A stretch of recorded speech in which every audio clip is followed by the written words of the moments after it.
Takım halinde kapanıyor Hakan. Arif şut açısı buluyor. Vuruyor top ağlarda. Top ağlarda. Dünyanın en iyi... Ce petit documentaire que vous regardez raconte un jour ordinaire dans Homo Sporterus. Rémi, qui enseigne le français au lycée, est un supporter passionné de GS. Quand on lui a demandé pourquoi il a préféré les voies difficiles du fanatisme de foot, il nous a raconté qu'il avait croisé un groupe de supporters un jour et qu'il avait comblé sa lacune sociale par l'atmosphère sincère des fanatiques de GS.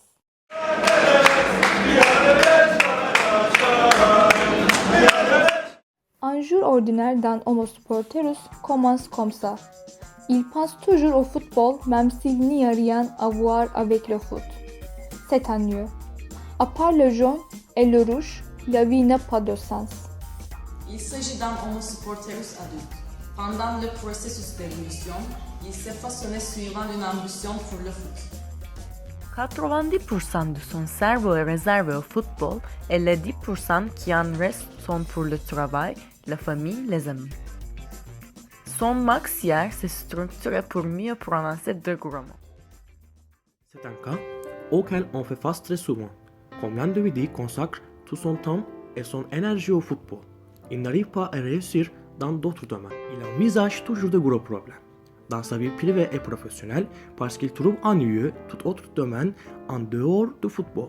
Il peut être un expert du football, pourtant il n'a aucune idée sur les autres questions, y compris sa vie personnelle. Qu'est-ce que tu penses de la situation russe? Oh, tu parles du dernier match de TGK? C'était incroyable.